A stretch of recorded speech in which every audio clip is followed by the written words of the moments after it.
Hey everyone, this is Lindsay Suda. I'm the social media manager for People to People student travel programs. Today we are going to do a fun and quick hangout with some of our worldwide partners that we partner with for Antarctica. And so today I am joined by one of our most amazing travel managers, Sienna. Sienna, want to say hi? Hi. And then we also have Shirley, who works with Students on Ice, which is one of our worldwide partners that we work with to travel ambassadors all the way to Antarctica. So Shirley, you want to say hi really quick? Hello, everyone. Nice to meet you all. So really quick, I'm just going to have each of you launch into what you do, Sienna, what you do here for the people and all the amazing programs, and then Shirley, what you do with Students on Ice. Definitely. So I'm Sienna Bendixson Park, and I am one of the program managers here at the People to People program office. I am also a People to People alum myself, and we help in our department of travel services to work with our worldwide partners and liaison our different products that we offer. So I work with vendors all around the world to really help create some amazing opportunities throughout the year. In Antarctica, we travel around just after Christmas time, but we do have year-round programs, and going to places like Europe, Ecuador, Japan, India, Vietnam, and Cambodia. So it's really, really fun, and we certainly love our work. Awesome. And we love the work that you do, Sienna. You put together some of the most amazing itineraries. So Shirley, really quick, what your role is at Students on Ice and what your history is there and your time in Antarctica, I guess. So. Yeah. Okay. So hi, everyone. My name is Shirley. I work with Students on Ice, and my role here is that I am the manager of expedition logistics and participant logistics. At Students on Ice, for the last 15 years, we've been running educational expeditions to places that we call the greatest classrooms on Earth. And so we run student expeditions to the Arctic every summer. We also run educational student expeditions to the Antarctic as well. And we want to take students specifically to these places because we want to give them a very profound hands-on experience that they really can't have in a lot of other places on the planet. The poles are just such unique places to learn, connect with the Earth, and develop a really profound understanding and appreciation for nature and all of the opportunities and challenges that come with it. So in a nutshell, that's what we do here at SOI. I work really closely with our expedition leader, who is also our executive director, Jeff Green, to oversee all expedition logistics. I make sure that everyone fills out their forms, gets on that ship safely and off of it safely, and I oversee all of the participant intake process, and I support the participants through the process of registering with the organization, support them through the expedition, and then afterwards hand them off to our amazing alumni program manager. So that's a little bit about what I do. I also work with our you do a lot. It's awesome. So, well, to jump into our specific Antarctica program, there is. Sienna, we are currently enrolling for that. I know there's limited space there. So really quick, before we jump into the amazing itinerary and some of the details of the program, can you just break down kind of the nitty-gritty, the dates, who can travel, where they travel out of, what cities they'll go to, just really bullet points so we can kick things off? Sure. So we have a really fantastic leader from Ohio who's going to be the primary leader. We call this a national delegation because unlike some of our other programs where we might have all the students from one state, the students who will be joining our People-to-People ambassador delegation who will be a part of this voyage are going to come from many different states. So we usually have them in every single time zone in the U.S. They're going to do all of their pre-travel work beforehand virtually. Sometimes we had the lovely opportunity to have Shirley call in to some of our conference calls last year with a group. With this year's group, we're going to be in the hub airport of Miami, but we help with our internal air department to book all of those connection flights from the various different local airports to Miami, and that's going to be the date after Christmas on the 26th of December. It's a 14-day program, so returning on the 8th of January 2015. And we do have about 20 spaces left on the program. So spending New Year's Eve in Antarctica That's right. is a bucket list item right there. So, So Shirley, question for you. The itinerary, again, is 14 days. There's a lot packed in, but in a general sense, what are some of the thematic things that ambassadors can anticipate for this journey? Excellent. Truly, I can't say it any other way. It's an experience of a lifetime. And we're really thrilled to be able to provide that experience to everyone. I mean, ambassadors can expect to connect with international youth from all over the world. This expedition brings together high school and university students from clear across the earth, and so it's going to be a great chance to connect with like-minded and really different people from all over the planet. They also get a chance to work with our expedition staff. The expedition staff team is made up of experts, polar experts, people who have overwintered in the Antarctic on scientific bases, scientists, everything from marine biologists to ornithologists to paleoclimatologists. And you get to do all of this meeting and greeting and learning from each other in a really unique space on the incredible Antarctic continent. Thematically, our education program looks at a couple of different things. Climate change being a very obvious one. Everyone is very interested in seeing how climate change is affecting the poles and the rest of the planet. But over and beyond climate change, we're going to look at geology, human history in the Antarctic, whaling and the history of whaling, politics, international treaties, policies that protect the Antarctic, the Southern Ocean, and how that ocean affects not only the marine health of it, but also human health, and the ripple effects it has across the globe.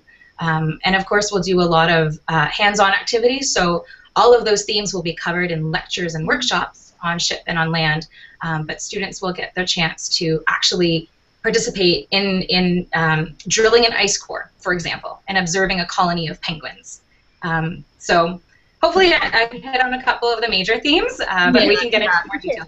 Well, needless to say, we're all packing a lot into this program. I mean, and there's probably, there might be some misconceptions about all that you can do in Antarctica, and I think it's a great point that you made that the ambassadors have unfettered and really exclusive access to these experts that they're literally working with on the boat and while on land. So it's just an incredibly special and unique opportunity. So thanks for diving into that. So you mentioned that there's obviously there's the ice and the land, and then the ambassadors do spend a lot of time on the boat. So if you could just quickly, tell what life is like on the boat and what they can expect there. Definitely. So for those who have never traveled on a ship, it's quite an experience. You will learn to love the ship. It'll be your home after so much time on it. I'm going to run through like a typical day on the ship, Sure. and hopefully that'll give you a sense of it. So everyone wakes up in their cabins. We have a wonderful, rousing wake-up call every morning, and then we head to the dining hall, and we are served breakfast by the amazing crew that work on the Ushuaia, which is the name of our ship. Let's say after breakfast that day, we've already arrived at our early morning destination, and that morning's activity is we're going to hike an ice cap. Let's say it's on Couvreville Mountain. So right after breakfast, everyone goes back to their cabins, gets all their gear on, and we get ready to board the Zodiacs. So that morning, we get on the Zodiacs, we head to shore, and we spend that morning hiking as a team. We usually have 2 different routes because we want the hike to be as accessible as possible to all student participants. And you get to spend the morning on top of the world, quite literally, at the end of the world, and observe wildlife. We might host some on-land activities and workshops. So there might be one group participating in some glaciology exercises and another group observing wildlife. After that, we'll head back to the ship for lunch, have a break, maybe another snack. In the afternoon, let's say we decide to go for a Zodiac cruise, and we want to go cruising for tabular icebergs. So you put your gear back on, you grab your cameras, you get on the Zodiacs, and our Zodiac drivers will take everyone on a cruise around the Antarctic Sound, let's say, and you can capture some amazing shots of some tabular icebergs. And these icebergs can be the size of Manhattan. Back to the ship for dinner and get to relax. Maybe there'll be some deck time, and you can observe orca whales in the distance from the deck. That evening, we'll have a special presentation from one of our educators about the history of whaling in the Antarctic, and we wrap up the evening with a briefing. So it's a lot, and every day will feel like that. You'll feel like you pack an entire week's worth of life into one day, and that's exactly what we want it to feel like. For sure. I'm sold. I'm ready to go here. I mean, it sounds amazing. Fabulous. We'll see you on board. Yeah, I know. So you mentioned a couple times earlier, and obviously there's a lot of wildlife in this incredibly untainted area, and so just a couple. I know there's whaling, but what can the ambassadors expect to see? I mean, on any given day, what kind of animals? Okay. So in terms of wildlife, it's really interesting because we kind of go through like an evolution of the types of things that we'll see. So the early days on the ship, when we're crossing the Drake Passage after we've left Argentina, we're going to see a lot of seabirds. And these seabirds are really fascinating because they can survive off of the water without touching land for months. We'll see seabirds like petrels, different types of petrels, storm petrels and cape petrels, and we're going to see the mighty albatross. And we call it the mighty albatross because this bird, its wingspan can span up to 11 meters, and that's about 11 feet and 3.5 meters. 11 meters is quite long. Yeah. 11 feet, and that's about 3.5 meters. And we'll be able to see the albatross just right from the deck of the ship. Of course, we'll also see a lot of seals. We'll see the seals as we get closer to the continent and to the peninsula. Many varieties of seal: Weddell seal, fur seals, elephant seals, and leopard seals. I know everyone is familiar with leopard seals because they prey on penguins very commonly. They are magnificent creatures, and we'll, if we're lucky, we'll get to see them in action. Whales, obviously, and we're very fortunate to always see whales when we're down south. Humpback whales, and if we're lucky, we catch them on a good day, they'll breach, and that means when they just come right out of the water, they'll fluke with their flukes, their tails. In the past, we've seen fin whales, minke whales, orcas as well. And on one very special day this past winter, we saw all 4 species in one afternoon. Oh my God. I was actually thinking about that. One of our alumni blogged on the Expedition blog site about that day and how you guys saw all of the 4 ones. That's great. That's right. And some of the polar experts that we work with who have spent their entire careers in the Antarctic, 40 years in the Antarctic, have said they have never seen a display like that their entire life. So we're very lucky to always see whales. And last but certainly not least, penguins. I know that is a bucket list item for a lot of people. Yeah. We'll see many types of penguins. The 3 most common ones are Adelie penguins. Those are your classic tuxedo penguin, very black, white, very classic.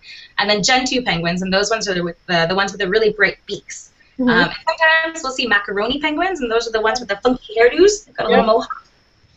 Yeah, so seabirds, seals, whales, and penguins. We'll see it all. Sounds amazing. It's like our own zoo without any borders. It's amazing.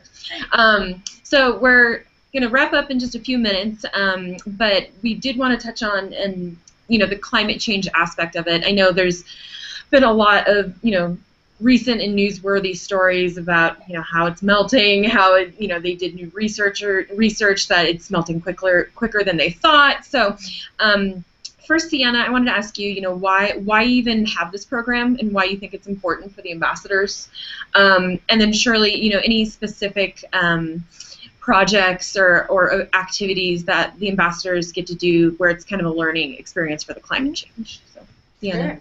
Sure. Well, I think first and foremost, Students on Ice really shares the people-to-people vision, which is that building the international community. I mean, I thought Shirley spoke really eloquently to that. Building that community of international students on board the vessel. It's really an opportunity for our students to interact and to continue their relationship with us to all 7 continents. So we're definitely about making the opportunity happen for them to go everywhere in the world with us, and I think our 2 companies' visions really fit well together. And then also, there's those elements that Shirley also touched on in relation to how the politics. We have a huge government and politics basis in a lot of our programs, and certainly there's a lot of them in the workshops that they do while they're going into Drake Passage or different parts of the voyage. I'm talking about is kind of the geopolitics of navigating navigating the Antarctic resources. So there's a lot to be had that's from a cultural element, and then in addition to just all the fantastic wildlife, it's life-changing, and that's really what our program's about. So I think we have an alignment there where we just want to be able to provide that life-changing experience and ability to fully explore the world for all of our student ambassadors. Absolutely, yeah, and I mean it's something that I never get tired of saying is that we travel to all 7 continents, and that's a huge feat, and it's for sure an amazing thing that we can offer that for the ambassadors, and that the ambassadors come travel with us every year, so, and with Students on Ice. So Shirley, anything that jumps out in your mind that the students do that kind of really is more poignant to the climate change education? One of the more hands-on activities is definitely in the realm of glaciology. We always travel with a glaciologist. SOI also owns our own ice core drill, and this is a bit of machinery and equipment that we use on land. I think everyone is pretty familiar with the idea that climate change is very apparent in the poles, and like the both of you have mentioned, it's become very newsworthy in recent news, with news about the West Antarctic ice sheet melting a tiny bit faster than we would have anticipated. So we do talk about contemporary issues of climate change, and we contrast that against the history of climate evolution. We take a look at like paleoclimatology, for example, and that's where the ice cores come in. I think that's one of the more poignant things because students get to do it hands-on. They actually get to drill a core for themselves. They get to see the different sections that we get out of that particular ice cap or glacier that we're actually drilling in, and see how the atmosphere has changed over the last couple hundred or 1,000 years. For sure. And again, climate change is one of the many topics that we discuss, and this is another reason why the Antarctic is so important, because it shows us how climate change moves above and beyond a discussion on just climate change. It's like climate change is affecting the Southern Ocean. Okay, well, what is the Southern Ocean, and how is it affecting the biodiversity of that ocean, and how is it affecting human health? And so it's more about just melting glaciers and melting ice caps. It's about all the stuff that's happening in the ocean and in the sea, and how that is literally rippling across the entire globe. And that's a really nuanced conversation. The domino effect of what's happening on there, and for them to be able to see that in person is just that much more powerful. But yeah, absolutely. Not just what's centering on going on, but how it's affecting the entire world. Yeah. So last question for both of you ladies. So if you were talking to an ambassador who I'm assuming might not have gone to Antarctica before, if you could give them any travel tips on what to expect, what to pack even, what to do research on, basically any tips for the seasoned traveler who's actually done Antarctica. Sienna, do you want to start? Oh, sure. So I definitely lean on Shirley's expertise as far as helping us with the guidance of the multi-layers of what to wear to stay warm with them. But with the student ambassador experience, I think just when we talk with our alumni following this program, and this is not really a packing list item, but as far as just the best takeaway for somebody who hasn't, truly it's the most unique opportunity to form these lifelong connections with the international community, because you may have a homestay in one country and form that on a different program, but when you are provided that opportunity to make these rich connections, and like Shirley said, they really bonded with the vessel, they feel like it's their home, but they also feel like that's their community when they come back, and even our leaders and our students and any evaluations or emails they share with us, really I think that impactful. We explore this amazing place, but with these amazing people, it's kind of the emotional connection is a huge high impact. So I would say, if I had to pick a packing list item that's really pre-travel, and then I'll let Shirley tell them how to prepare for the real, experience on the continent, it's just finding ways to use your technology to stay connected. Use your social media. Lindsay's the social media expert here. But those are connections you're going to want to keep with you, and this is something you share that's so life-changing and impactful. You'll want to hold on to some people who help you remember that. Those are great ideas and great points about, it is a national delegation, you are traveling, you will connect with each other beforehand, but once you're there, it's such a, emotional, I guess, and just enriching experience that it's the bond that you'll keep forever. Not to sound too hokey or anything, but and so Shirley, if you, any nitty-gritty tips on preparing for travel or when you're there, how many layers of clothes you need to be wearing, and anything like that. Well, my best tip for when you're traveling down to the ship is to be as comfortable as possible. We spend a lot of time in airports and on airplanes. It's a long ride to Ushuaia, which is at the southern tip of Argentina, and so you just want to be comfortable. Pack something in your carry-on that you can change into if you're feeling a bit, a little bit grubby. When you're actually on expedition and on the ship, I'll be able to speak with the student ambassadors more carefully about the packing list, but my number one tip would be to stay dry. Everyone thinks about staying warm in the Antarctic, and a big part of staying warm is just making sure your inner layers just don't get wet. And of course, we walk all of our student ambassadors and their families through a really detailed packing list when we get ready for expedition. So moving away from the nitty-gritty tips, my biggest tip for the entire experience would be to make sure you see it with your eyes. Step away from your lens for just a moment and try not to capture an image of something that's happening in front of you, but use your old school memory card and your old school camera and capture that for yourself and keep that with you. Journal. I know that journaling is a big part of the People to People Ambassador program, and everyone will be journaling. And I really support that, and that's a big part of our program in general, is to encourage our students to translate the experience of being in the Antarctic in as many ways as possible. Translate it through your photos and your videos, and in your writing and in the stories that you tell afterwards. Try to relive it in as many ways as possible, because it's something that's just going to give you goosebumps every time you think about it. So you want those goosebumps as much as possible. Yeah, I love it. No, those are all really great points. Well, we're just at our ending time, so first and foremost, thank you both so much for your time, and Ashley for connecting. I know we're all very far away, but it's the miracle of the internet. So thank you for just taking the time and just diving deep a little bit deeper for our ambassadors, just to give them a more exclusive look at this Antarctica program. So Sienna, thank you for joining too, and being our resident expert on this program. So for anyone watching, if you want to find out any more information, you would just visit people2people.com/winter. It will show all of our winter programs, but Antarctica is right there. You just click on that, and it'll have contact information, the itinerary, basically everything you'll need to know if you're interested. So thank you both again, and Sienna, I'll see you later because we're in the office together. And then everyone just travel safely. Ashley, we'll be in touch too. Thanks for hosting. Thank you so much. Please on board in the future. Thank you. Take care.